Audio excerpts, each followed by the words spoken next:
So, all right, so this idea of safety, let's say, we see the innate innocence of all that is,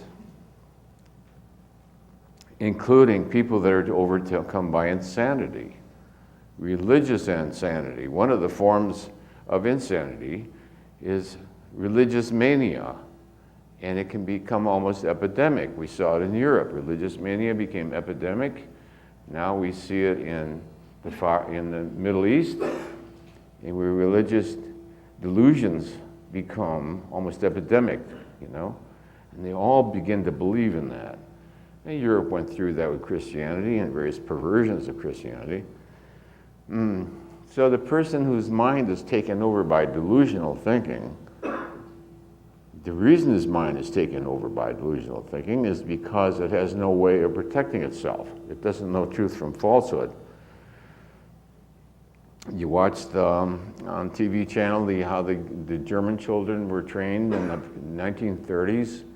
It was fantastic. I wish I was there. You know, when I watched it, I said, wow, what a childhood. They like go to camp and they're around the campfire and they sing Deutschland über alles and Heil to the Führer who's our savior. It's a fantastic life. I mean, it was a great life, just like being the Boy Scouts around the clock. You know what I mean? Whatever you do, you're serving your country, and the pride. The fact the leader was non-integrous, how would they know that? How would they know that? They're only a child. So how can you blame them? So, you see the innocence of all that lives, and you have to tie up your camel. Anybody know that quote? Who knows the quote? You know the quote? What is the quote? I believe in God, but I tie up my own camel. Yeah, there it is. Okay. All right, that's a good lesson. We tie up our own camel because we don't want to mix levels. We don't want to mix levels. And although the person is basically innocent and probably taken over by some lower astral possessing spirit, I'm thinking of a killer right now. We have permission to ask, resist. He's taken over by a lower astral, resist. Okay. All right, so almost all the famous killers that you read about, and they usually give them nicknames, you know, Killer John or something like that. And he's killed 20 or 30 by now, by the time they catch him. And anyway, what about his innocence? Was there some part of him that said yes to him? Well, to that entity, there's some vulnerability. He left a hole open there somewhere, right, where that entity came in and took over his consciousness. How do we know that? Because very often on TV, you'll hear him say, I didn't do it. It wasn't me that did it. You hear him say, it wasn't me. It wasn't me that did it. And I'll believe they're right. It wasn't me. It was some other aspect from some other realm. But he left that porthole open for it to come in. Very often it's drugs, very often it's some crime. Sometimes it's something innocent like brain injury, so there's many karmic reasons why the porthole was left over for the entity to get in. As we become more responsible then, there's a point at which we really do have to go through our spiritual library and take out the energy of that which is non-integrous. All the end of the world books, and the world's ending in I've lived through so many ends of the world. I mean, you know, in Sedona, there's a new end of the world every lecture series, you know? They got it from some entity on the other side in the year 19, I've been through 20 of them already in Sedona. California was falling off the ocean, earthquakes were happening, the vortexes were going to explode, and spaceships were going in and out. I mean, there's no end to that bullshit.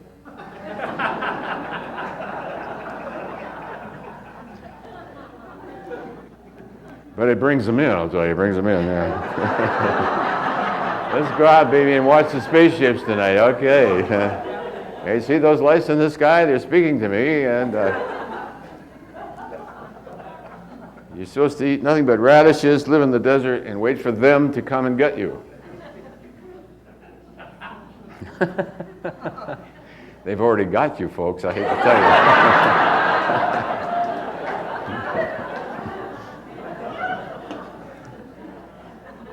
How have they got you? They want you to be in their power with this mystification. So that which has a circus-like atmosphere, that which sounds far out and bizarre, you know what? It is. If it sounds nonsensical, all right. So to be on guard then is something that leads from spiritual naivete. The spiritually naive are drawn to places like Sedona, where the astral circus is a continuous round-the-clock 7 days a week. There's a psychic reading on every street corner. Sometimes you read your ruins, read your stones, read your knobs, read your physiognomy, read your toes, you know what I mean? You got a new breathing technique. Breathe 6 times, count to 7 3 times. I told you about how I used to stop when I was hitchhiking. I'd go 7 7 7 7. And then I'd turn around 7 times and the truck would stop and pick me up hitchhiking. Oh, that magic, huh? 7 times 7, that would stop the truck. And I was way out in the country, you know, and it was 10 below zero, and I'd hear there was a car every 10 minutes, so when a truck, when you could hear it coming, it was exciting, you know. And I'd wave out there like this, hitchhiking, you know, and then I'd hear him hit the air brakes. And as soon as I heard those air brakes, I knew I had a ride, you know, it was great.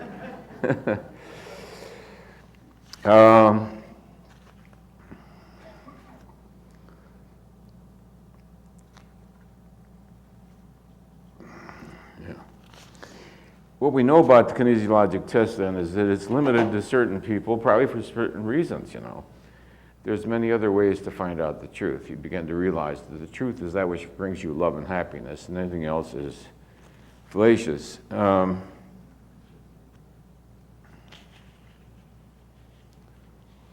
There's probably some other way we're going to be able to substitute for people who are not themselves adept at it. How do you handle people that are in your life that are non-integrous? Well, Jesus said to avoid them. You join any serious spiritual order, they're going to tell you you're going to have to leave them. What if you have to work with them? If you have to work with them, then you are coming from a certain specific role, a certain archetype. You're coming from the healer. That's different than having an affair with them. So you're not supposed to have affairs with patients. All right, let's see. The healer is protected by the archetype, by the role of the healer from being damaged by the patient resist. Yet there are some patients that, thank you. Oh. Well, I was going to ask a question, I changed my mind. yeah. I myself have stopped taking patients of a certain calibrated role, and in fact, we test them out before kinesiology before I even call them back. And it's just an unwillingness on my part anymore to deal with what I've dealt with for so many years. That's just a personal choice. But that's exactly what we do. We check them out. So-and-so wants an appointment, I check them out. No, okay? I don't ask why. I just assume that God's will for me is that this is not the kind of person that I should probably spend time with.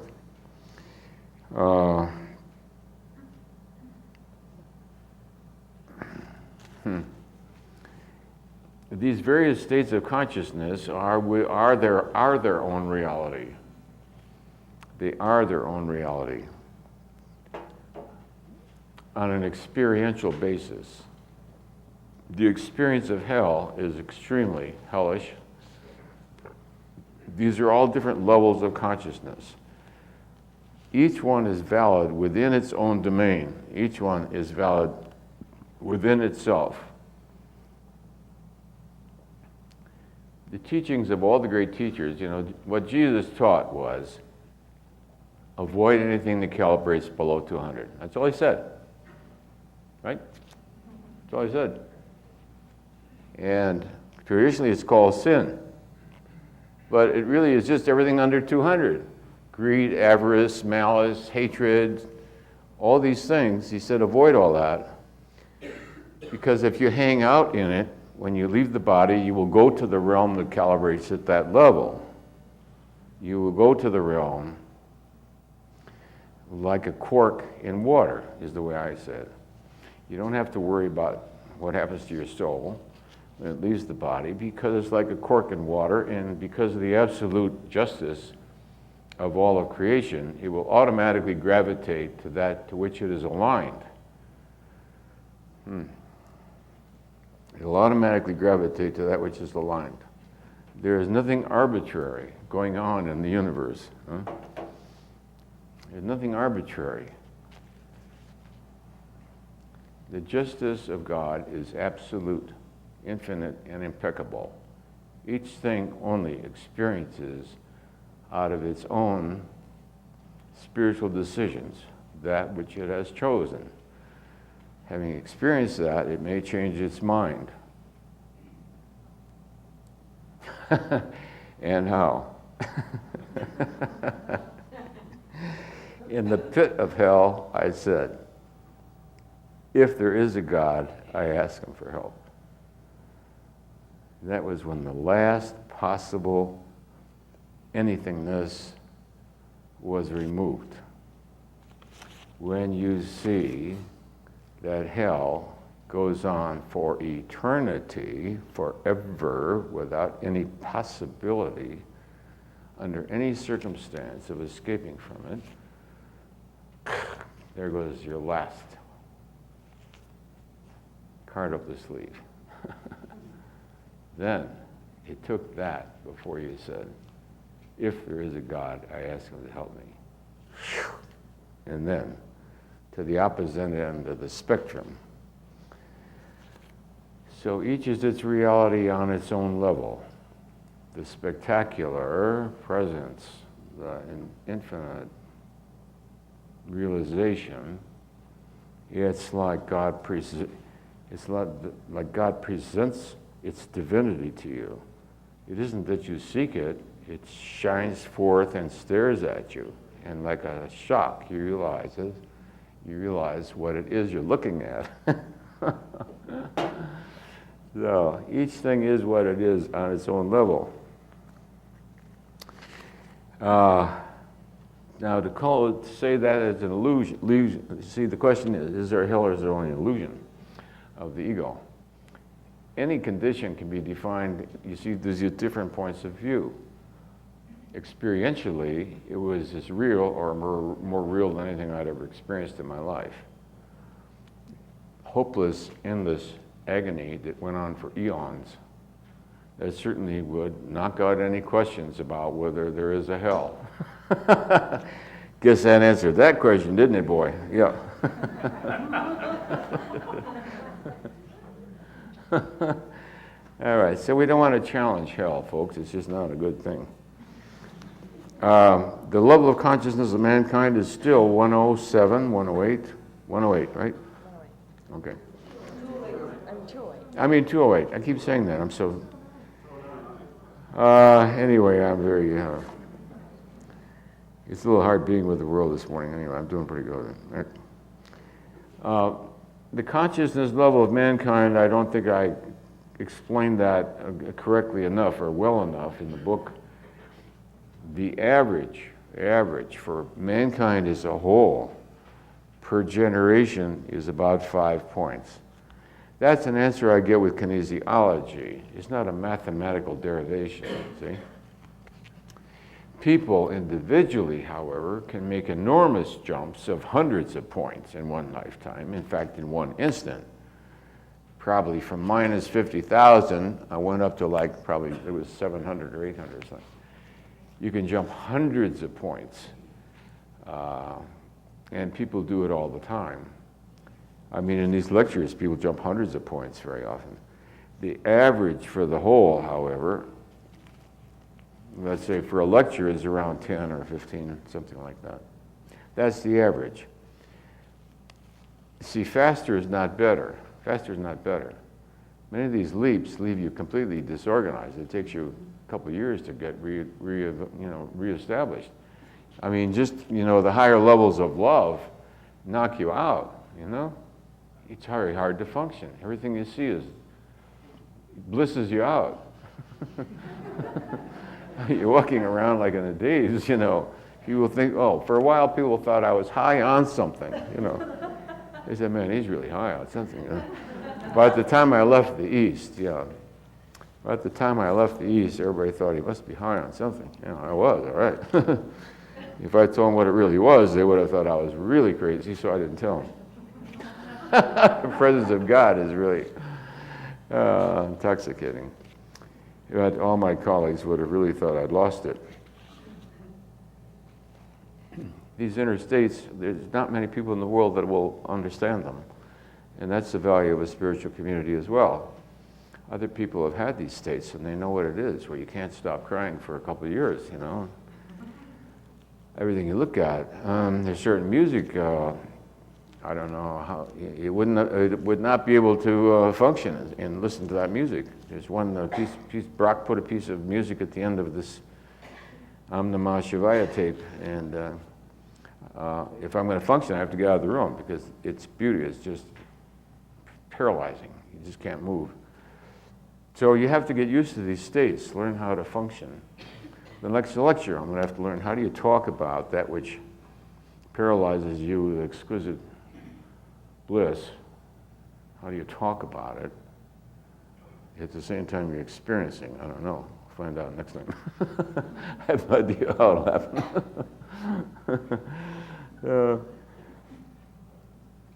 So most humans then, there's no limit to the level at which your consciousness can leap.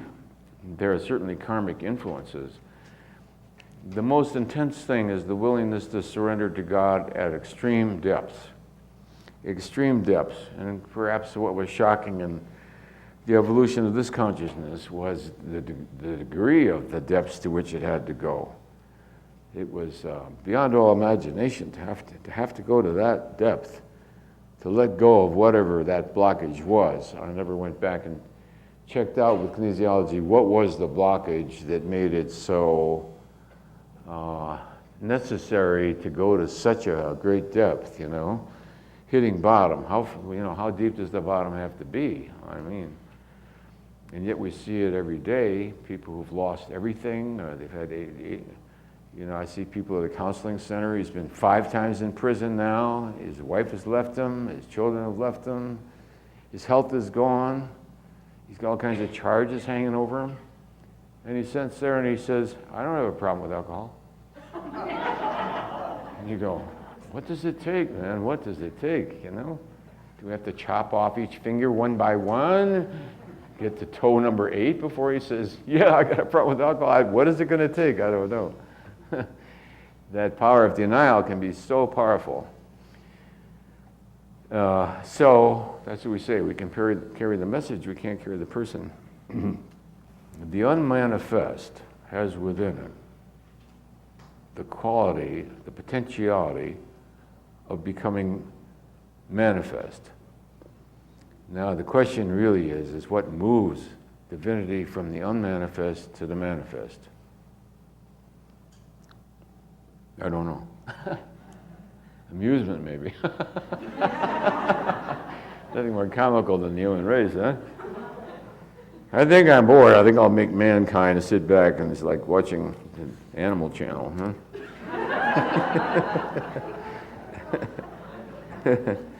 Can a person go down in consciousness? Yes, unfortunately. People can. It happens to spiritual teachers very often. Very often.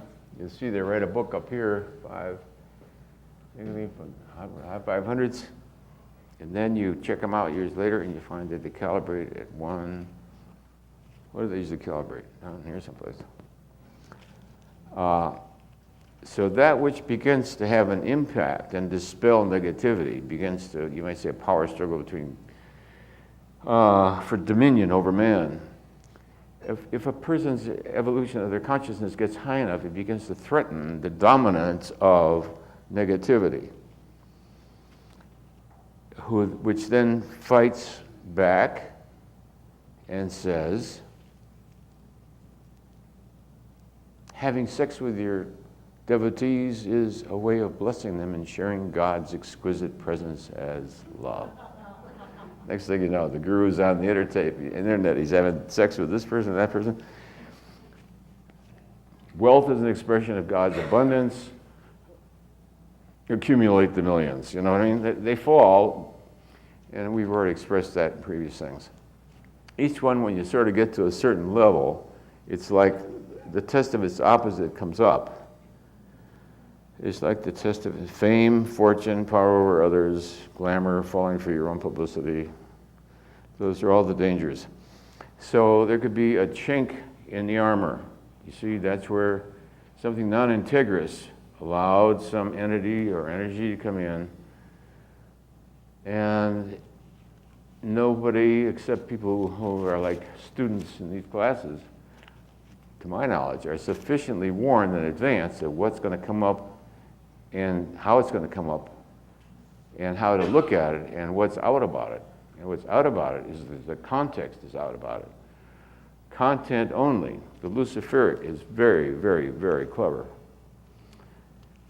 It can present something so convincingly that you're sure that Jesus himself would agree with it. Some knowingness somewhere warns you, and then as you refuse the temptation, the context shines forth, and you see what the error was. The error is one of context.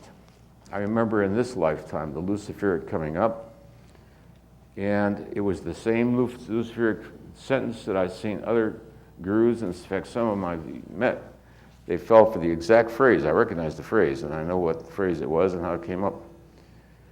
Now that you're beyond personal karma, and there is no wrathful God to answer for, all power is yours, own it.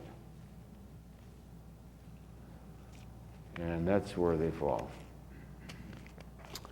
I was all by myself. It's like you're all alone on I don't know what level of consciousness that comes in at.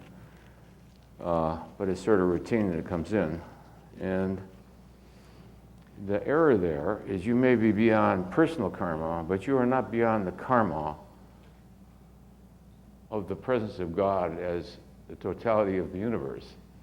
You may be on your personal crap from previous lifetimes, but you sure are not beyond the infinite justice of God, which is infinite. But the temptation is, now that you've transcended personal karma, which at that point you have, but you're subject to being a consciousness within the domain of the reality of the infinity of the allness of God himself. So, and besides, these temptations come up, and what do they want to give you? Power. I came up with what do I want power for? Power for what? All power is yours, own it. All you're doing is validating your own divinity. It's very convincing. If you can manifest abundantly, have 90 Mercedes Benzes or whatever. It's very appealing. If you're beyond sin, why not have sex with dozens? Right? All right. So it comes on in a very convincing way, except that the context is fallacious. The error is one of context. So the spiritually naive person is evolved as far as content, but their understanding of context hasn't expanded enough to fortify them against that temptation. What would you want power for? I mean, it's a drag. It's like money. The more you own, the more horrible it is. You know what I'm saying? You got a bad life with one car, it's going to get worse with 2. Get up to 4. Right now we have 4 or 5. I think it's horrible. It's horrible. It's really awful. You've got all these it's like a bunch of dependents that you got to take care of, you know? Everything you own now becomes like a chain that owns you know what I mean? So why would you want power and wealth and all those things? All right. But that is a convincing kind. So as we go up, we're tempted by chinks in our armor. We have to become really quite erudite and quite sophisticated to survive spiritually. As you get up to lovingness, the challenges are going to come up. You know, challenges are going to come up. And finally, you come up to a point where you say, I love you, and you must leave by tomorrow, or I'll call the sheriff. It isn't that I don't love the person, that's the problem.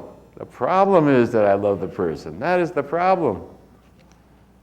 The problem is I see the innate innocence. The person doesn't know better. Can a psychopath help being a psychopath? I don't think so. I think there's something in the current science shows that the frontal cortex, there's deficiency in the psychopath.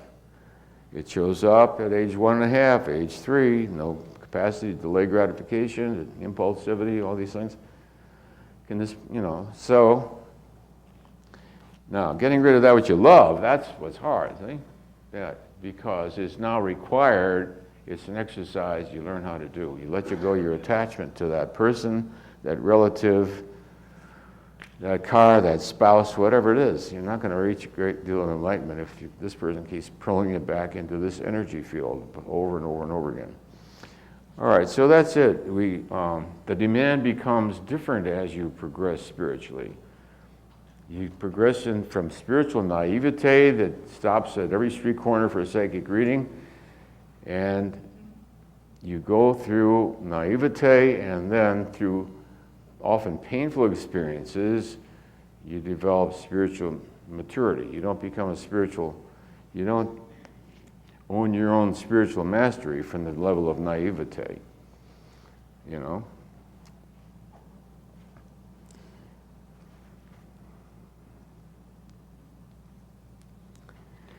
Do I believe the U.S. has the right to determine outcomes of conflicts in other countries? And what would God say? Well, I asked him the other day, in fact, just this very question. And to me, that situation is people working their way out of the 70s. We're talking about people caught in the spleen, see? So it's like an astral dimension that's manifesting on this physical universe. Nobody there is interested in peace. In fact, the biggest enemies they have are peace. If you get out there and shout about peace, they assassinate you. You're a threat to everything. Their whole lifestyle is under threat. What would they want peace for? In a prize fight, they want somebody to come up and say, stop hitting each other? I mean, the prize fight, that's what it's about, isn't it? Because these are people that are evolving. They're calibrated level of consciousness of that conflict. Let's just do it and then be done with the subject. We have permission to do that conflict. It's over 70. It's over 80. It's around about the level of the reptile, 70, savage, hatred, evil, the spleen. So they're living out the world of the spleen. So you don't transcend the spleen until you evolve past the spleen. So I suppose there's some lifetime in which you've got to be very splenic. You've got to learn how to hate, learn how to kill. So I just wouldn't vacation there. The Holy Lands are not too good at I think in the book we said the Holy Land's calibrated about 90. And everybody wants a pilgrimage to the Holy Lands, which is about 90. The Empire State Building calibrates at 425. So if you want to go to a holy place to meditate, I suggest.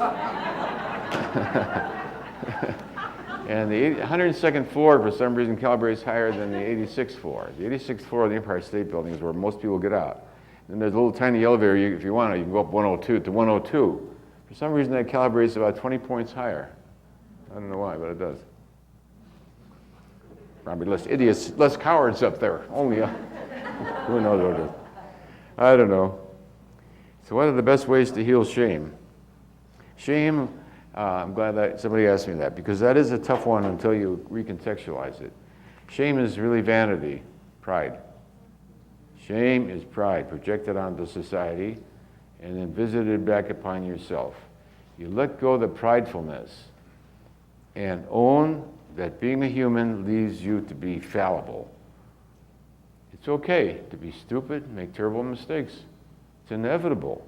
How can you evolve unless you make really bad mistakes, huh? You can't. So shame is then looking at your own behavior from the viewpoint of pride, see? From pride, this looks like disgraceful behavior. But if you let go of pride, it looks more like stupidity.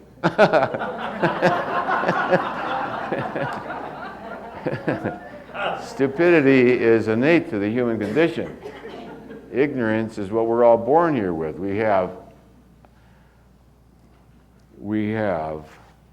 a hardware computer with no programs on it, right? When we get born here.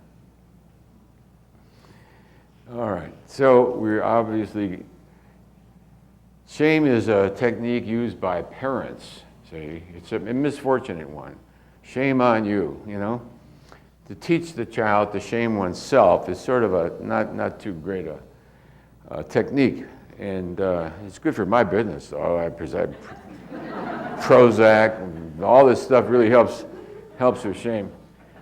So they build up my business, but it's not really a very good technique. Because what happens is we make mistakes out of ignorance. And why are we ignorant? Because we're born with a tabula rasa, we're born with the hardware of a computer and no programming. So we're now at the effect, we're victims of our own programming. That's how you can have compassion for all of mankind.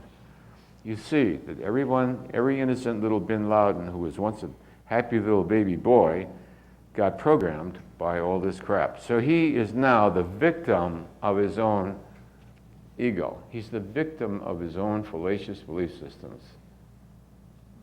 He's the victim. Yeah.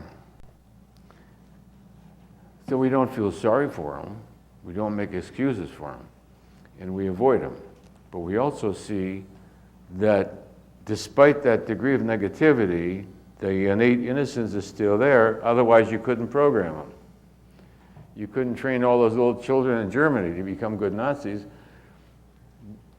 unless they were innocent and trusting to begin with. It was their innocence and trust. What comes to my mind about that kind of thing, though, is Jesus Christ said, "Woe to those who rape the innocent of children. Woe to those who abuse the innocence of children, for their fate is pretty grim." So, don't the religious zealots who program the innocence of children to believe such negativity, it seems to me it's rather karmically horrific. It would scare the wits out of me. Scare the wits out of me to tell somebody to kill somebody else for God, you know. I mean, what if you were wrong, you know what I mean? Even with kinesiology, I wouldn't believe it, you know. The karmic consequence of raping the innocence of the consciousness of the naive is the negative karma then, and why we have to avoid that which is not integrous. The false guru, it scares me. In the name of God, to teach people to do that which is non-integrous and rationalize it with some high-sounding thing is not too good. The good of dreams. What is the dream state? I'm not an expert on dreams. I've never trusted dreams. I once, when I was in psychoanalytic training, wrote a refutation, I refuted Freud's theory of dreams. You know, I thought, to me, dreams are an automatic consequence of the brain clearing itself at the end of the day. However, its value in psychoanalysis is that it acts like a Rorschach card. In other words, even if your dream was created by a mechanical dream generator, and then we hypnotize you and say that was your dream, you say, well, what does a giraffe remind you of? We would get a lot of very valuable information out of it, because now your dream serves like a Rorschach card. So your associations, what you see there, are the projections from your own unconscious. Let's ask about dreams. We have permission to ask about dreams, Resist. Friend of this audience now, Resist. Dreams are the, what should we say, the clearingness of the apparatus of the brain, Resist. Yeah, that's what it is, see? Of course, it picks up whatever is lying around to clear it up. It's sort of like, there's something in the electronic world, I forget what it is, that when you turn it off, it has to clear itself. It's like, to me, the clearingness, that it's not, let's see, okay. And yet within it, we could pick up the prophetic, resist. And we do pick up the prophetic, yes. So there's, all right, so if I come back another lifetime, I'll spend that one on dreams, the meaning of dreams, how they tie in with various levels of consciousness and karmic propensity and levels of consciousness and symbolism. And that would make a whole PhD, work. So it's really quite an interesting thing. And I've vacillated about the meaning and value of dreams throughout my professional lifetime. And in psychoanalysis, of course, we use them quite extensively. And the resolution of my own psychoanalysis was accomplished via a dream, very literally. So I think I told you that dream was a famous dream. In fact, it got published in the International Psychoanalytic Journals. And I'll say, if you don't believe in the Oedipal complex, try lying on an analyst's couch 1 hour a day, 5 days a week for a couple of years and see what comes up. Yeah, right. Yeah, Freud didn't make it up. It's what came out of the unconscious, I can remember a terrifying dream. I was in by the second or third year of psychoanalysis. I saw him every day of the week. He used to lay on the couch and free associate. And anyway, I got worse and worse. I got phobic. I couldn't drive over the bridge. I couldn't go under the tunnel. I was afraid of crowds. I was afraid of being alone. I had claustrophobia, agoraphobia. And my analyst was very pleased. Terrific progress. I said, I'm getting worse. He says, you're doing terrific. And then the worst of all nightmares. And I lay on the analyst's couch, and as I'm telling him this nightmare, in the nightmare, this lion is killing me. There's some woman off vaguely in the background, and the lion is attacking and killing me. And I jump off the couch, and my heart is pounding like that. He says, what do you think what does it remind you of? I said, I don't know. My mind's blank. He says, what about the lion? I said, I don't know, lion, what the hell, I don't know. He says, what's my name? I said, your name is Lionel Oversea. Oh, lion, oh my God. The unconscious terror of the analyst, the father figure, killing me for desiring or fantasying the woman in his life. I never met her. You don't believe in the Oedipal complex? I got news for you. That's how you get gray hairs as an analyst. So, dreams, in my own experience, then were very profoundly beneficial. On the other hand, I have a certain doubt about them. There's one we're going to handle later. Okay, that was a specific request.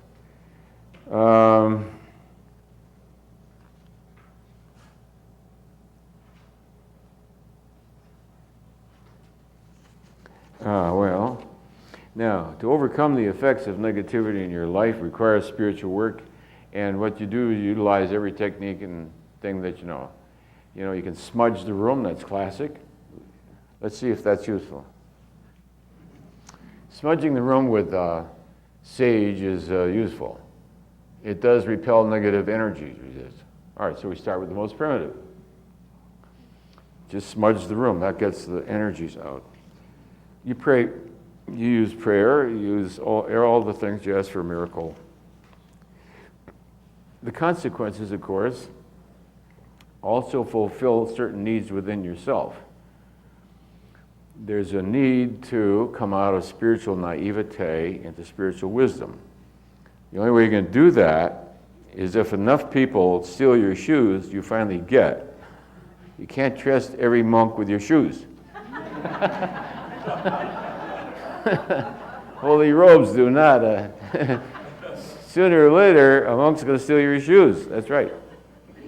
And you go, oh, I have to learn discernment. So everything that happens in your life has its upside. Its seeming downside is the annoyance, the pain, and the seeming loss. But don't forget that every loss is a gain. Every loss is a gain.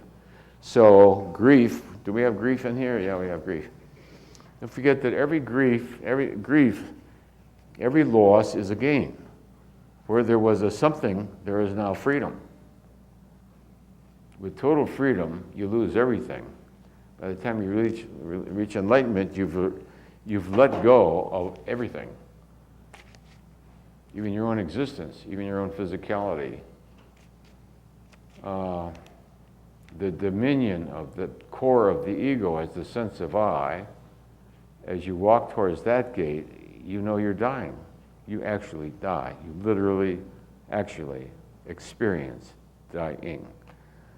And you realize it is the first time you have ever died, and you are actually facing certain death. The certainty of this death is absolutely certain. And beyond it, you have only the trust in the spiritual presence innate within your own consciousness, heard from some teacher at some time, to walk straight through no matter what.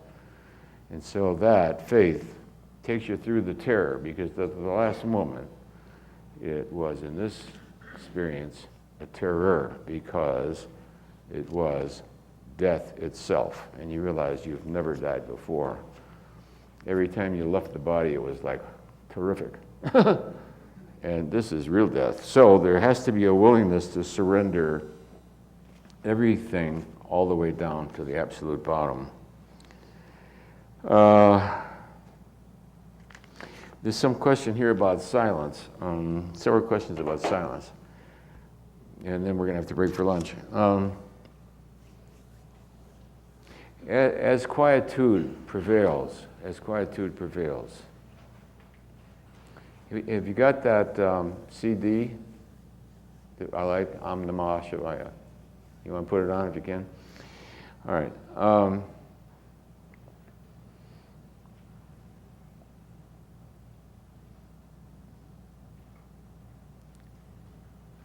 The substrate of the existence of all of us at this moment is silent. The source of our existence is silent. The rug is silent. This is silent. Everything about us.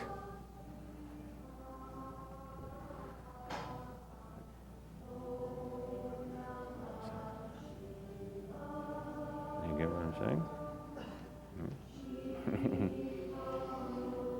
It's a lucky break to be deaf.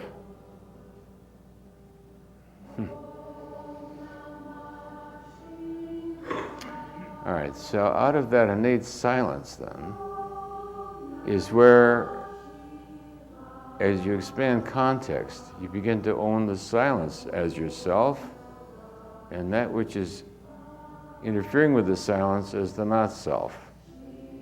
The sound becomes the content. It's only because of the silence that you can hear any sound. Huh? And you begin to identify with the silence is that which you are. Huh? It comes on profoundly. The oneness with the silence as one's own existence beyond all time. That which I am existed prior to this universe, and will be here long after this universe expires, because universes come and go like the dreams of Indra. The illusion of it all comes and goes.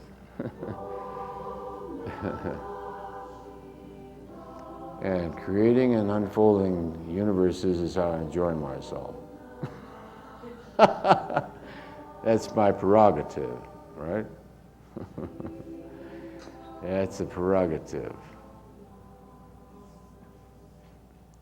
I choose to do that. When you choose it, you're not at the effect of it. So you choose to experience this existence as you experience it.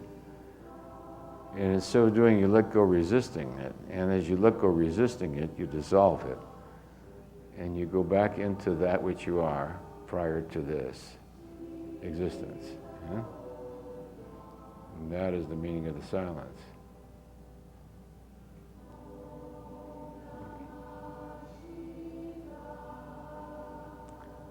To be that which you are now, you have to be the whole universe. Because it's all part of the whole picture. So Indra's dream, on the in-breath the creation arises, on an out-breath the creation, no, it's the other way around. On an out-breath the creation arises, and on the in-breath it disappears over the millennia. Millennia. We've done it for millennia. All it is remembering who you are. That's your oneness with the Creator. You know? So now we've created lunch for ourselves.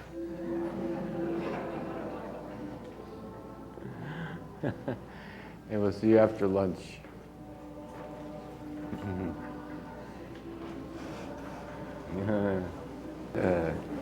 Usually we take longer than an hour for lunch, hour and a half. Brock said 1 hour, so I figured God must want us to be here for back by an hour. Brock wouldn't have said 1 hour.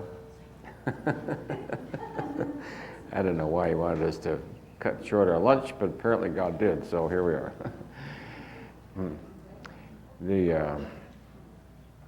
There's no really perfect way of answering questions. You know, there's the style where the microphone goes around the audience, and that gives everybody a chance to hear. But that doesn't record very well. So we're using the 3x5 cards as a means of presenting questions. People in spiritual work have all kinds of questions that don't make any sense to other people, but makes sense if you've been through it. For instance, let's say, Prozac would affect your level of consciousness adversely. Let's see. We have permission. It would not affect your level of consciousness adversely. No. Why is that? Because the energy field is, we don't have the energy field on there anymore. The energy field is set by the spiritual will. The spiritual will is what sets one's level of consciousness. So Prozac would be maybe even useful because there are phases in spiritual work where you can go into periods of despondency and despair and depression, and your neurotransmitters become overwhelmed. And so there's nothing wrong with using it temporarily. But apparently the answer to the question is no, it doesn't adversely affect it. Because the person would only, what is the reason the person is taking it? It's just they want to feel better. It's a rather simple thing. But those are the kind of questions that when you're in spiritual work become important, and to somebody else they sound ridiculous, but you know, you lie awake at night and say, is that going to affect my level of consciousness?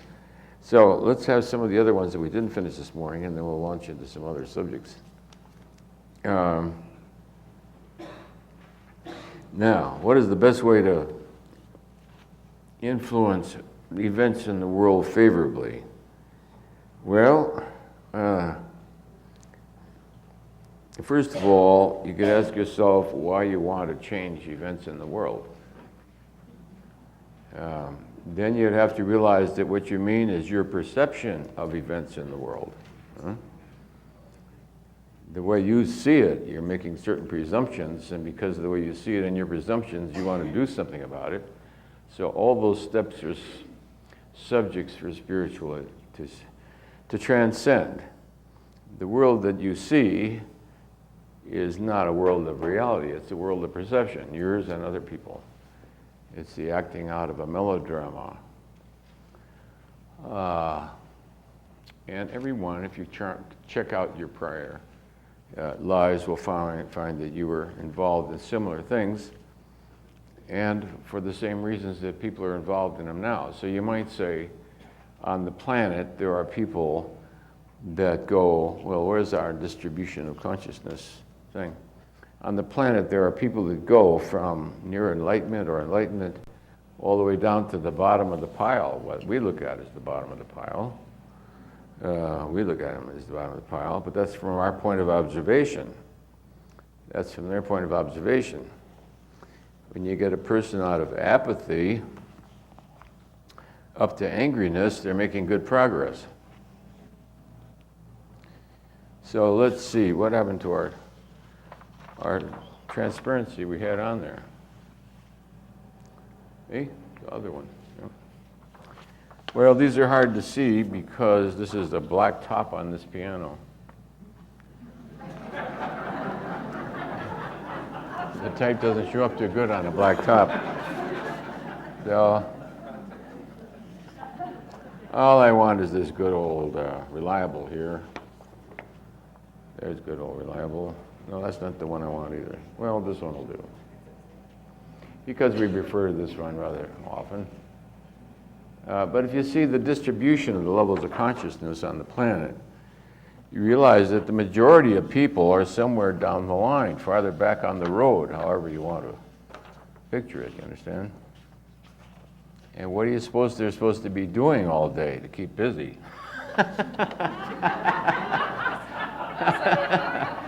Yeah. What are all these people going to be doing, you know? Let's see. Oh, that's the one I was missing. It's on the floor.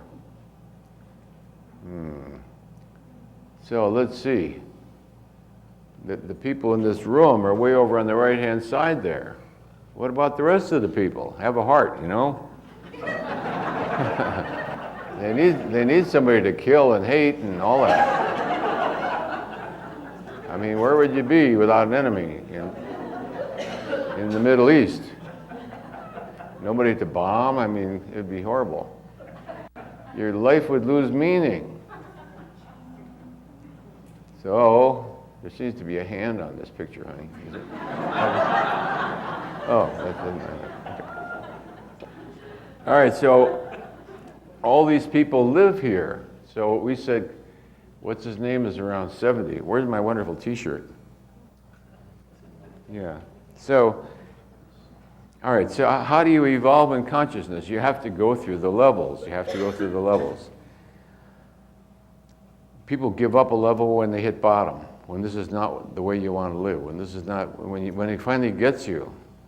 I was going to make some signs for today. One's called Palestine, the other one's called Israel. And then in the middle is attacks and gets even with.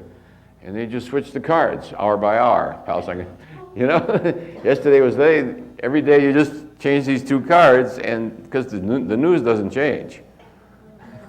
Hates and gets even with, and you just change. Palestine does it to Israel, Israel does it to Palestine.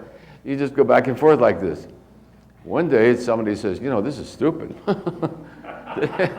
Hey, this is not getting us anywhere. And that's how you give it up. People give up drinking that way. People give up bad lives, bad marriages, bad lifestyles. And here is a wonderful T-shirt. He comes to all the lectures and he's very ingenious. Here's Ben Loudon on the upper left here. It says, hey, do you want a muscle test to see which one of us calibrates higher? What do you call this guy here? What is it? Huh? Dinosaur, yes, right. Yeah, dinosaur, right. So he says, you want a muscle test, see which one of us is higher, the dinosaur. Yeah, the next scene you see the dinosaur is saying, no, not particularly, and Ben Loudon is between his jaws. He just ate him and said, no, I'm not really that. You see, the dinosaur can't help being a dinosaur. You understand? He does dinosaur things because he is one. So, now don't ask me why it is. It's God's problem why the universe is the way it is.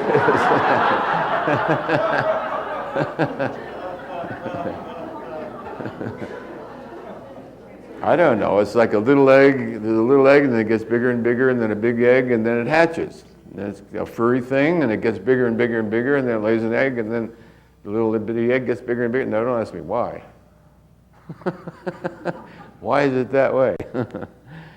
I guess but the infinite potentiality of the energy field of life itself. Life takes all kinds of forms, and there doesn't seem to be any rules about it. Life can go wherever it wants to go. It can come out of spouts, heat spouts at the bottom of the ocean at 540 degrees, and life can emerge, is found in lava at incredible temperatures. Why is that the correct question?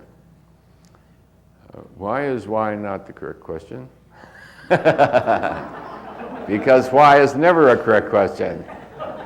There is no answer to the question why. Yes. And thank you. Whoever gave me that, I was going to mention that. Because why, you see, is an intellectualization in which you're dealing with tautologies and the hypothetical. And you can be extremely clever at it, but there is no answer to why. You can ask how, by what means, but why, there is no answer. Why is one of the bulwarks of the ego. Why me, God? Every time somebody asks that, I say, why not you, stupid? Why not stupid? Why not you? Why not? Why not? So why am I going through this? Well, the answer is because that's the nature of the evolution of consciousness.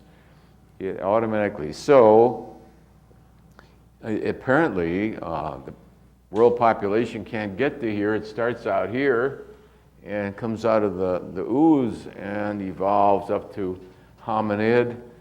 We don't see the first hominids till about here. The ape and the monkeys, and we work our way on up. And it's not a precise kind of an evolution. We said the heart, the purr of the kitty is still at 500. The kitty's purr is 500. The dog's wagging tail is 500. So it isn't like the whole thing marches together. The intellect certainly is not the same in the kitty. The intellect is not the same. The intellect is not the same in the dinosaur and bin Laden, but they both calibrate the same level. How do they both come out 70? One's scaly and vicious with dragon. One is manifesting in physical form what it is. The other has disguised itself within a human. But it's the same energy, same energy. Same energy. It kills out of that viciousness, which is part of that level of consciousness. So we can't make it wrong. We can't say bin Laden is wrong. Can't say the dinosaur is wrong. Can't say the Middle East is wrong. We just notice that life evolves and it evolves in that way. So first of all, you could let go wanting to change the world, and you could surrender it to God. Even if the world is the way you see it, you still have to allow God to be God. When it's time for you to become savior of the world, you'll be notified.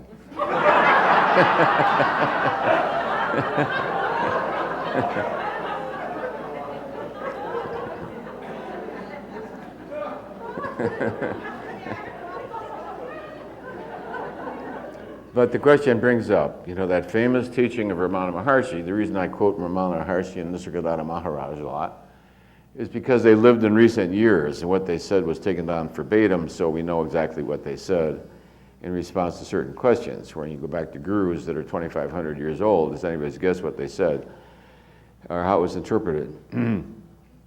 But you remember Ramana Maharshi said, there's no point in trying to save the world because the world that you perceive doesn't even exist. It's all a projection of your own perception. And these are maybe people working out their own salvation, and to you that looks like, I remember that lifetime. I've already cited some lifetimes in which I learned those lessons myself. So you don't become a saint, without being a pirate at one time, apparently. And a lot of the rather difficult lessons I've learned, were lived through. So perhaps consciousness has to evolve through the lower chakras in order to get to the higher chakra. I don't know.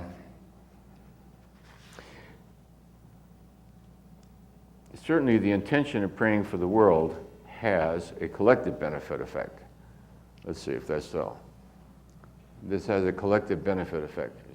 It does have a collective benefit effect. But the motivation is different. The motivation. To send one's love and forgiveness, etc., out into the world, you're not trying to control something, you see. So the ego is into control, and The spiritual ego is into controlling people for pious-sounding reasons. But it's still control. If you want to control people for their own good, it's still wanting to control them, right? Like you want to get them sober, right? Well, first step in Al-Anon is to let go wanting to control that which is out there, because it finds its own salvation. You're going to deprive them of the karmic benefit of evolving in the karmic merit of choosing.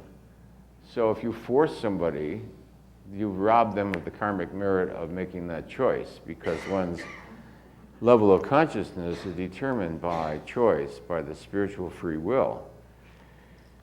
So if we force conditions, then in a way we do a disservice spiritually, because the only reason they're doing that is because we have them locked up. That is not a choice on their part. They have not hit bottom about it. Sooner or later, you would think the Middle East would hit bottom. But that's probably fallacious. There's so much gratification and fun in all this, playing hero and victim and perpetrator, that I doubt this game is going to quit for a long, long time. Besides, with people who have those lessons to learn, where else can they go on the planet to learn that? You can't overcome your fear of physical death until you actually walk into bullets. You've got to really walk into them. And then you pop out of body and you realize. One time on a slave ship, chained to this oar, the details are gory, I don't want to go into it, but there were no latrines or anything else. And once in a while, when the guy that led the beat couldn't stand it anymore, they'd open all the portholes and it was horrible. So anyway, this torture and torment and being beaten up and all the rest, and finally reached the point I could not push myself one further. And suddenly came like a light. You're not trapped. I left the body. The dead body lay there. I was free as a bird. Without enslavement, without torture, without the extremity of the situation, I would have never had the courage to transcend it. Suddenly, like a knowingness said, you're free. And I just let go, wanting to just be with the body, and it croaked, and I was free. End of torture, end of torment, screw you. Up yours. Well, I guess the first time I did the finger.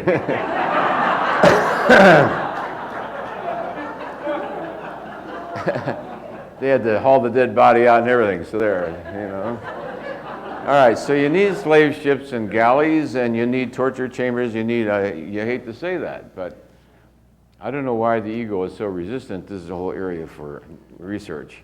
Why people have to hit such a bottom before they get a point. And sometimes the point is so simple, you'd say, nobody would have any trouble admitting that about themselves, that they were wrong about some simple little thing. And people will practically go to the gallows rather than admit, that they were, they left the wrong change on the counter or something. I mean, this is not a super crisis, but you've seen that in your own life, haven't you? People go to the extreme over some triviality. All right, so there must be some great karmic lesson to be learned in what we witness out there. So we witness what we think is happening out there.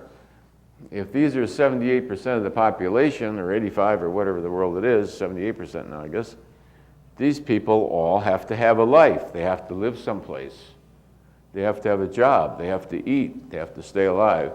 So all these people are going to lead these kind of lifestyles.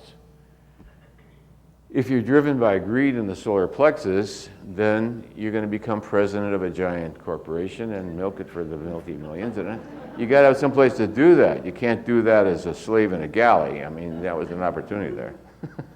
That was not an opportunity. That was not an option. So you probably reinvent yourself, karmically reinvent yourself. Now, somebody asked about causality and karma. Karma does not cause anything. You see, everything in the universe is free choice. Everything in the universe is free choice. You have to get off this delusion about causality. Causality is a hypothetical operant, a hypothetical operant. It exists only as a hypothetical operant. It's a tautology. It has no existence in reality. You cannot show me any causality anywhere. The only place causality exists is as a thought in your mind.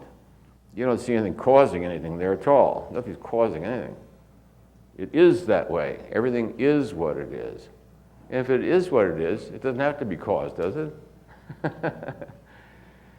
Existence is sufficient evidence in and of itself. It doesn't require some hypothesis outside of itself, because existence does not require an explanation. It is its own explanation because it is it.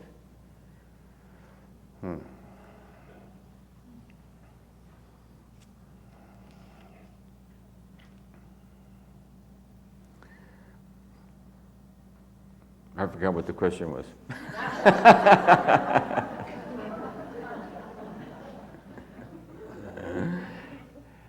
That question of causality keeps coming back. No, it had to do with karma and causality. That karma, the way I picture it in my mind, I don't actually picture it in my mind. How should we language this? Karma is like the accumulated energy field, like a computer chip. That's part of one's spiritual body that follows you around. You can reincarnate because that is favorable to certain karmic resolutions, or you may not incarnate. You may go to other domains and dimensions. There's an infinite number of dimensions. Let's see if that's so. There's an infinite number of dimensions, and one is karmically free to choose.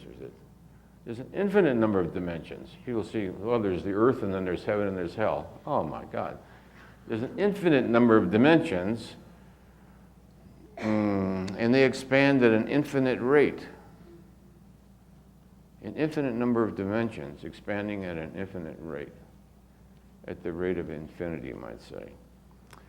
All right, so if let's say the vibrational pill, no, the vibrational chip, the vibrational chip in your spiritual body then would vibrate at a certain frequency, and it gravitates towards that to which it is most perfect. Huh? Just like a dandelion seed floats through the air depending on the waves and the humidity and how old it is and the gravity, and it floats into a place that's just right on top of a cherry tree leaf. Which is not right if you want to be a dandelion. You can't grow on top of a tree leaf. So then another wind comes along, and you go off the cherry tree leaf, and now you land down here, and you get born in Milwaukee, Wisconsin. And learn German in school, because everybody in Milwaukee's German. Then you get older and you move away and you forget your German. So then you wish you knew how to speak Spanish. Oh, God. What about the falling of people's calibration? We already mentioned that. Karmic choices are constantly present. They're limited. Karmic choices are limited by whatever domain you happen to be calibrated in. So for that reason, there's a limitation to freedom of choice. That's why we try to pick that which is appropriate where the conditions are appropriate. You see, a giraffe is not given the opportunity to be a cat. You know what I'm saying? It's not within its choice. So each karmic kernel, you might say, that is carried on into the next lifetime determines all these multiple things. And it does so almost like gravity. It almost does like wind currents on a seed. This is a good one. Must one be at the depth of intolerable misery in order to fully surrender? What is the best way to accomplish this? This is a good question. I've never asked this one. I really don't know why it is that it has to reach such an unbearable degree. Maybe the more powerful the ego, some people have intensely powerful egos. Adolf Hitler had a very powerful ego. He's got, first of all, a level of consciousness. He's got something else, too. He's got charisma, but he's got a lot of power, because there's a lot of egomaniacs with political ambitions out there, and they didn't succeed like he did in his realm. So there seems to be perhaps a quantitative thing here we've never looked at. See, we're looking at a calibrated level, but we're not looking at quantitative. So, okay, let's ask. We have permission to ask. Resist. besides the calibrated level, there is a quantitative aspect resist. Wow, we never knew that before. I suspected it. How did I suspect it? Yeah, we were asking the difference between reading the writings of a guru and actually being in their presence. And we got that there was a difference, not on the calibrated level. And the speaker at 620, his writing will be 620, but we got that there was greater benefit and that it was not a calibratable benefit, but one of quantity. Okay. So it has to do with intensity, quantity, availability. So it'd be analogous to amperage resist. So the calibrated level would be like the voltage, but it's still a quantitative amperage. Yeah, it's like amperage. Okay, so what was the question? Yeah.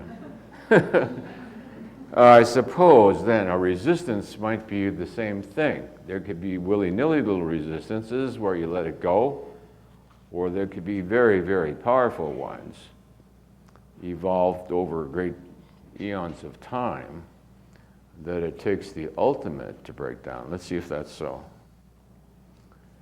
That is so, resist. Okay. Now, earthly life is also an opportunity. I have permission to ask this question here in front of this audience, resist. All right. It's as I am seeing it in my mind, resist. Oh. All right, so entities from lower domains, I don't use that in a pejorative meaning. Entities from, we think life on our planet is bad. There are universes where this is heaven. Reincarnate on this planet. So we get entities from other realms that are really, really awful. So when I think I said a couple of sessions ago that our world is really purgatorial. This is really like purgatorial, where you get to live out the karmic set from previous decisions, and where the gamut goes from the most awful to the highest. It goes from Bin Laden to Jesus Christ. You see the enormous range of choices here. So the freedom of being born a human on this planet in this millennium is the incredible multitude of choices. And I suspect in other domains there is not that range of choice. That's a correct statement, resist. So they come here for the great range of freedom, resist, which does not exist in other domains, resist. Yes, I suspect other domains are ruled by powerful entities that limit choice, resist. Okay, thank you. I never thank her. I just take her for granted. Just take her for granted. Hey, stand up, do that. I want a public acknowledgement. Sweet wife, because she's going through all these revelations, and because the spiritual research takes you into realms that we've had to work our way back out of some of them. Back up through the long black dark tunnel in order to get back to the light again. How did we get off into that universe? I don't know. We shouldn't have gone there. Okay. Now, therefore, it could be, why such intolerable misery? Why do you suppose some people must reach such an incredible depth of unbelievable suffering and misery in order to surrender? Anybody got any ideas? Huh? Collective sorrow. Collective? Collective sorrow that we have to get to such a level as humanity before we... Yeah, we feel sorrow about it, that it should have to be that way. But the question is really, how come it is that way? I don't know if we're going to be allowed to find the answer, but let's work on it. What do you think? What does he say? Do you hear him? Accumulation of hopelessness. Realization of hopelessness. Hopelessness? Point of hopelessness that they have to conceive. You have to reach hopelessness. Is that what he said? Yes. Why does it take him so long to reach hopelessness? I mean, after a guy's been in jail 5 times, his wife's left him, they've taken off his right leg, he's blind and going deaf. And the guy says, no, I don't want to give up drinking yet. He thinks, God almighty, what does it take? Do I have to put his head in a thumb screw, like this? I can see why the Inquisition arose, What did you say? If the magnitude of the contrast must match the magnitude of the desire you have to go to the next level. Ah, very good, very good. I suspect that what he's saying is so. That's the truth. Wow, thank you. Yes, that makes sense, right, doesn't it? The desire to let it go must be equal to that which created in the first place, huh? That's very good, very good. In other words, by merit. In other words, I'm doing it by merit, in a way. The desire has to be intense. People ask, why do some people reach enlightenment? They're all following the same pathway, following the same technique, same ashram, same meditation. Why do some rocket ahead and others don't? The only answer I've ever seen or experienced was the intensity of the desire. It has to be voracious, almost inhuman, or ultra-human, or meta-human. The intensity has to be ferocious to reach the goal. And that's how you break the barrier in any sport, for instance. When you hit the wall that you cannot go beyond, you cannot accept that limitation, and you, by sheer force of will, and you white-knuckle it and grit your teeth, and by sheer determination, you crash through. That's about what it takes to reach the higher levels of enlightenment. It has to be tenacious, one-pointedness of mind, with a fixity of goal and intensity. Worn out all the options. It's like I've ran through everything, and it's all bullshit. Desperation, and finally the willingness to let it all go and go back up like a cork in the water. Fast. Anybody got any other ideas? Why do some people have to hit such an incredibly horrible bottom before they let go? Yes? My thought on that is that what my perception is of your bottom might feel that it's horrible, but your perception of your bottom isn't as horrible. Because Correct. we all have, what is horrible to me isn't horrible to someone else. And so I can only deal with my bottom. I can't deal with Right. it because I'm not coming from yours. I believe that is so. Also, some people have the capacity to experience and survive suffering of amazing degrees, whereas other people, their tolerance is very, very minimal. I see patients in the office over the years, and their complaints were, I can't imagine why they would get in a car and go and see a doctor for that, you know what I'm saying? I feel chilly when it's below zero. I mean, is that a problem? My nose runs when I've been out in the cold, and I get dandruff. I think, why is this person seeing a doctor, But it's just as big of a deal to them in their reality as somebody else's. That's correct, and each person has their own threshold. And I suppose, don't forget spiritual training. A lot of spiritual trainings are very severe. I've been through some that were, about as far as you could handle. And it wasn't just S either, not going to the bathroom. Made S seem like a playground. It was pretty severe. But even S, was the bottom for some people. You remember, those of you who did S, the fact you couldn't go to the bathroom when you had to? You saw people actually laying on the floor, screaming in frenzies and going into catatonic states of shock. That they couldn't look at their watch or not going to the bathroom. That was the big one. And then not having any time out for no food. There's not going to be any lunch? No. Holy Christ. Then there were a bunch of people on the floor going to, existential panic.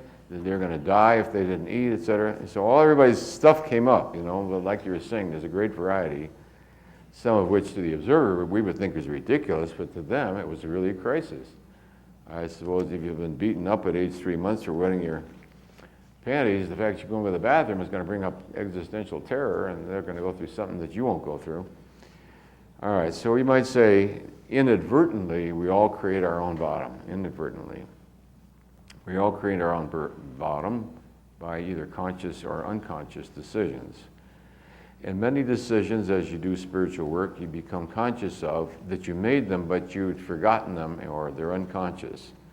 That you obviously must. So anything that's going on in your life, you can presume that was a choice, even though you'd say, I'd never decide that.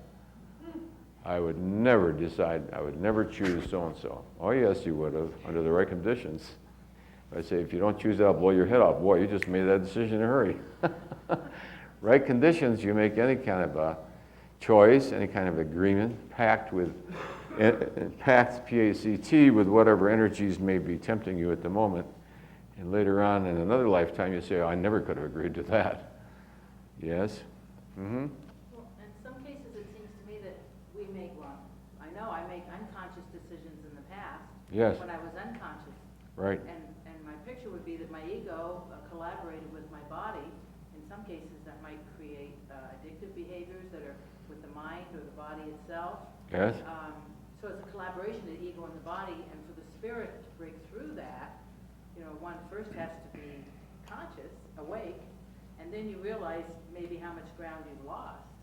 So, the earlier you can become conscious, so I don't know that you always say, I had to reach this level. I think one day you wake up and say, my God, I'm at this level. Of bottom, I'm like 5 inches from bottom, and I had no idea. So it's like you're unconscious. It is a very good question, because you do wonder why people say other people have sort of congenital capacity to handle greater pain. People have a lot higher and lower pain thresholds, which you can test out. And some people have very low pain thresholds. Experientially, I can tolerate things that are excruciating beyond probably 95% of the population capacity. And anybody except an idiot would have given up long before I did, You got to need it. The other thing is people are trained to handle certain things. So if you've been trained to handle it without flinching, you can probably stand up there, and get carved to death and not, flinch, because you've been trained to do that. All right, so we'd say there's been probably some agreements made to which you are unaware. So the best thing would be to presume that you made that choice and that you made that agreement. Shall we see? That would be wise. Operationally, it's best to presume that that is a choice and a decision that you made. Operationally, just the fact that you can't consciously recall it doesn't mean anything. Anybody who's been in psychoanalysis knows that. You've made a lot of decisions that were totally unconscious, and as they go through psychoanalysis, they become conscious, and you realize you made that decision because of the context at the time, because of its meaning at the time.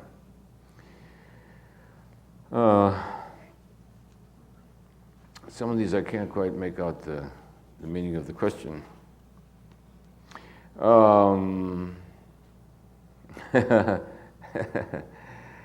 What would Mother Teresa have said in Bash's parking lot?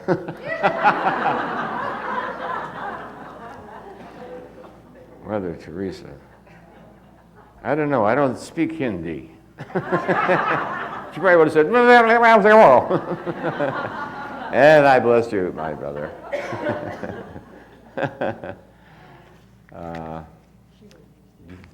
Huh? You understand Mother Teresa, we'll understand her next month. Next month will be more on Mother Teresa.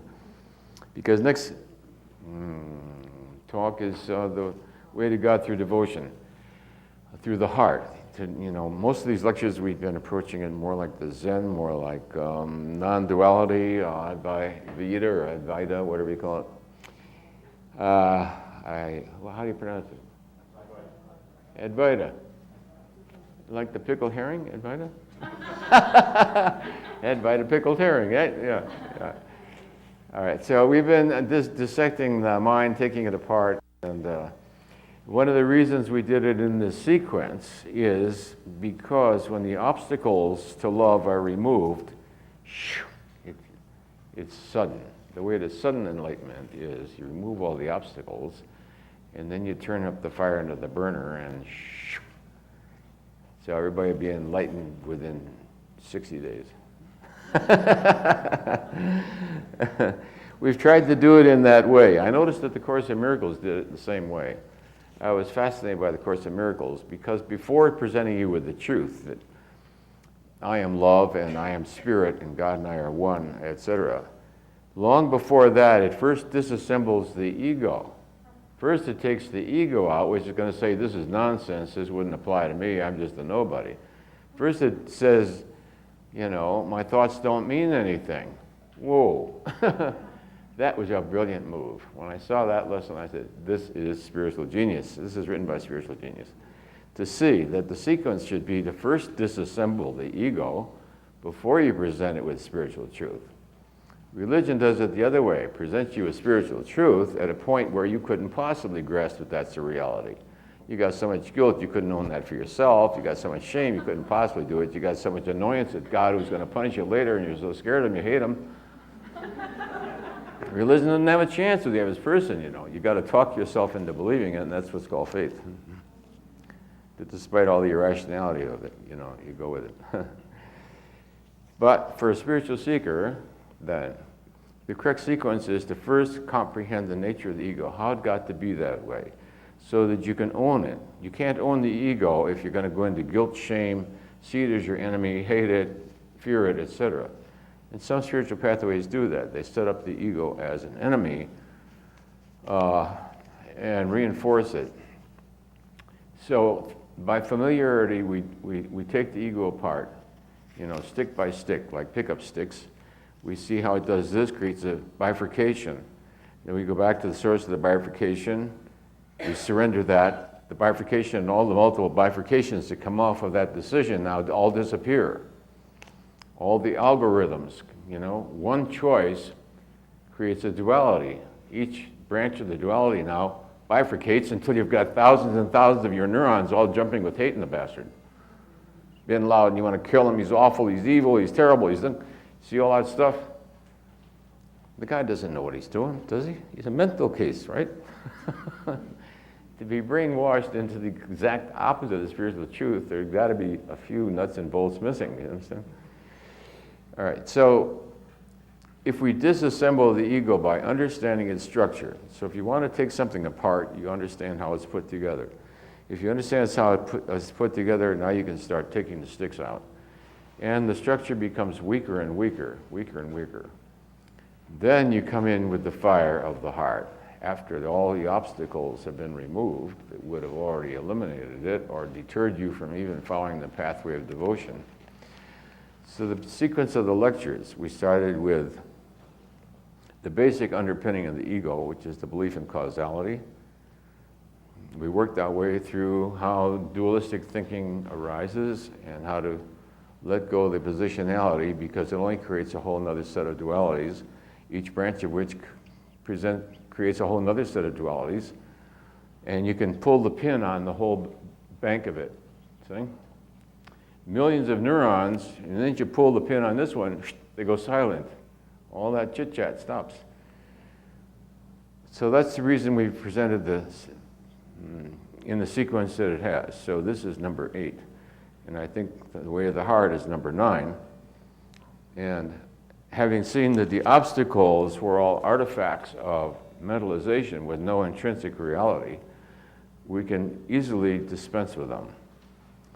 At that point then, spiritual commitment, intensity, what it takes to break the 4-minute mile, now we'll have a chance to succeed without all those impediments in their way. Huh? So first we tried to remove the obstructions before we turn up the fire. That's the reason for the sequence of the lectures. If you start with, you should be loving God. If you start with, as many religions do, to love God, the heart of Jesus, the statues, the whole thing, you feel compelled to love on a level which your ego will not allow you to love at. If you could love at that degree, you'd already be there. So it seems to me that is putting the cart and the horse before you pressure people to become loving, you have to remove the obstructions, without which they would automatically become loving, because the presence of God within you expresses itself as divinity expresses itself as universal love.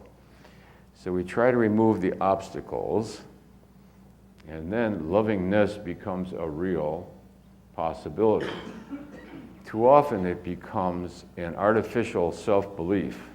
I hear all kinds of people tell me how pious they are and how loving they are. Yeah, right. Until it comes to your mother, right? Until it comes to your mother-in-law, your ex-wife, right? The exceptions start coming up. So that degree of lovingness that one wishes to arrive at is obstructed by the ego. So we're trying to disassemble the ego. All right, so where is our calibrated levels of consciousness? Some spirit keeps whisking them away. Right. I caught him. There he is. There you are, sir. It was me all along. Right? See what I mean? What's the point of trying to change the world and look for the chart thief when he's me?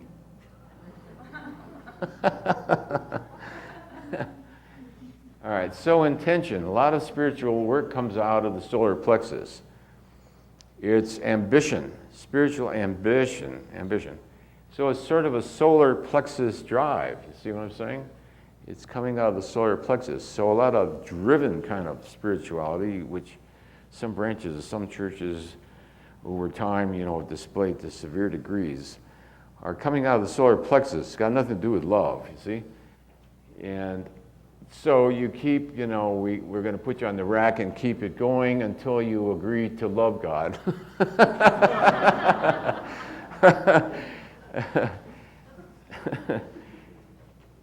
If the nature of the self, with a capital S within, is not different than that which is love, then to merely remove its obstacles allows the love to shine forth. The divinity of the self within is unmistakable, and as it shines forth, it begins to irradiate much like the dawn. As you see, the decision to be loving is a decision. It's a loving. It's not within the realm of reason. This is logic. Logic would tell you, love that guy, he should be in jail. Love him, he's a criminal. What I'm saying. Reason would tell you that it's ridiculous to love all these ways that you're supposed to love. And then you go to church and you're supposed to have a loving heart and love your neighbor as yourself. How can you love your neighbor as yourself when he's such a creep? So you pretend he's not really a creep. That's a lie. He is a creep. You run him on the creep index. He's a creep. Everybody in the neighborhood thinks he's a creep. He is a creep. Reason says he is a creep. I hate him, and I feel guilty about hating him. I feel sad that he moved into my neighborhood, and I hate him so much I'm afraid that he may have retaliatory or homicidal fancies towards me, which throws me into paranoia. However, out of courage, I'm pleased with myself that I faced up to him and told him, if you don't stop what you're calling, I'm going to call the police. This throws me right back down to paranoia again. I figure he's going to. So you see, reason isn't too much of a help right here. It keeps throwing us back and forth into this basket. All right, so the willingness to love, no matter what, it's really a pact you're making with God. It's really a pact you're making with God. I choose to be with thy will, O Lord, and love unconditionally. All right, so this is a choice made by conscious decision, not out of logic, but because you're already evolved enough that contract is now compelling. Compelling. You realize it's going to have a big cost. You realize it's going to make a cost. Anybody who chooses to be unconditionally loving knows in that contract there's going to be a price. All that which is unloving is going to come up to be surrendered. On the other hand, you now get assistance from dimensions from which you never got assistance before. Let's see if that's so. We have permission to ask this question. What I just said is so. Oh, see, the contract has not now brought in powers from other dimensions which you did not have before. So, when you're trying to become unconditionally loving from down here in the ego, you haven't got the power that it takes to become unconditionally loving. So you keep falling back into despair. And you see spiritual histories throughout time of various saints, how they would go into a high state, then they would fall.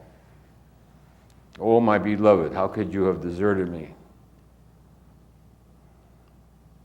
They're in the presence of the bliss of the presence. And then suddenly it disappears and they crash into severe dark nights of the soul. The dark night of the soul is from trying to push the envelope. You're trying to push to unconditional love when you haven't let go of what is holding you back from unconditional love. Consequently, I tell everybody, stop trying to be loving. Give me a break, will you? Stop trying to be loving. You're putting a pressure on me, on you, on everybody. Quit trying to be loving. It either occurs of its own or it does not. In any forced kind of love, it's going to be artificial. It's going to lack within it the security system. You see? Because love is going to lead you into dangerous situations. Without the help of unseen helpers, you're not going to be able to handle the seas at that. You understand? There's no point to force yourself. Because when the time is ready, it becomes the way you are automatically. You walk through the alley, the beetle is laying on his back, he needs help. You either squish him. That was a shock to do that one. You squish him, or you say, that was the last time I did it, the idiot turned back on his back again. I said, gee, what's the matter with you? I put the twig on him again. He went over on his back again. I said, there's some message here I'm not getting. I'm trying to exert my will on him and make him choose life. Sure enough, when I came back an hour later, he was dead. I surrendered my will to the beetle's will. He wanted to leave this body and go get himself a new body because the old one's all worn out. You know what I mean? He probably went over on the other side, reincarnated another, and he's probably back flying around already. Is he black flying around already? Let's see. We have permission to ask this question. He's back flying around already. By God, he is. I knew he was going to turn right around, get reborn in an egg, and be out there flying again.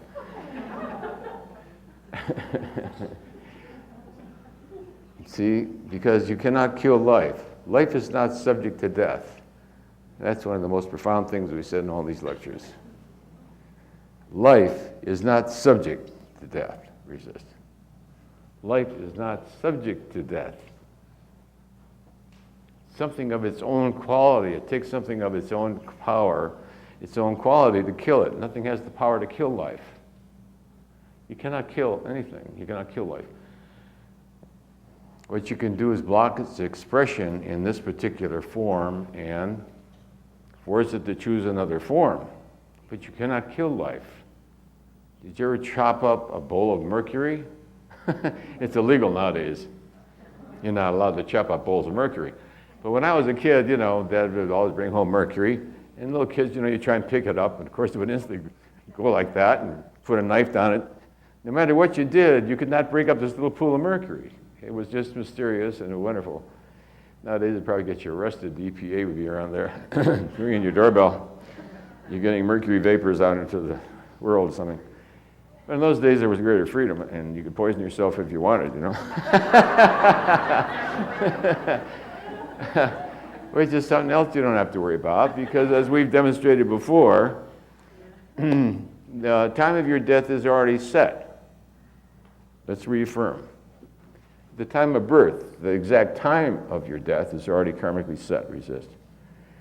The style and manner of it is not set, correct? The style and the manner of your death is not set. That you have many choices. But the timing is already set. What can you say about that? Can be altered through any It means you're completely and totally free. And what is set is the time karmically set, in which you're going to change form. You're going to come out of this form, and you're going to go into a different form, where other choices are waiting, etc. So there's no point in worrying about what you eat and how you eat it and what you do and all, because when you're going to leave, you're going to leave here. I knew a guy, I told you, his father was 92 years old, and he's standing on the street corner in Cottonwood in perfect health. God bless him. And a cement truck came and smacked him dead on the mackerel. He should have kept on drinking the brandy and smoking the cigars and eating the roast beef, you know what I'm saying? And his son was saint-like. And he said, no, I'm not going to sue the cement company. He said, that driver feels terrible. It was a real accident. Why should I sue him? You know? I thought that was very evolved, that he accepted it like God's will. And he saw the innocence of the driver. He said, the driver certainly didn't will that. The last thing the driver said to himself this morning, I think I'll kill an old man on a street corner. I mean, it just doesn't go that way. Within human error. So our willingness to forgive others for human error is part of our own salvation. And as the son said that to me, I got the feeling of his spiritual destiny in a way. This is going to be a saint. I mean, he's almost a saint already. And you meet saints in your life, you know, but it's not popular to think of them as saints, but there are. You can break down on the highway, and a complete stranger will do all kinds of things for you, run all over, spend hours in all kinds of trouble, and go and get you a spare tire and drag it back and wake his buddy up, and who owns the tire company and brings it back, and this is all 4 in the morning. You say, what could this be? Let's see. We have permission to ask that, resist. That was an angelic person, resist. Yeah, so we also have angelics. Who would an angel would do a thing like that? And I thought, my God, this guy is actually an angel in a physical body. Some kind of a helper angel. He was, resist. My God, he was an angel in a physical body. Tell them what an enlightened person does when they're robbed. When he's going to be killed? Mm-hmm. Didn't I ever tell him that? I don't know. Well, people ask these extreme hypothetical questions, you know, and after this one, we'll take a quick break again. What does an enlightened person do when a robber's going to blow you away? So I'm going to kill you. What does an enlightened person do? He goes,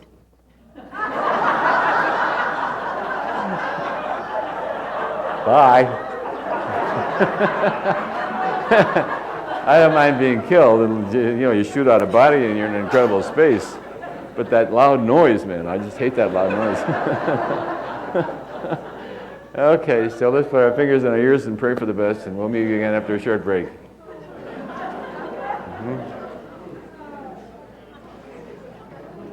I didn't think you'd ever share that one.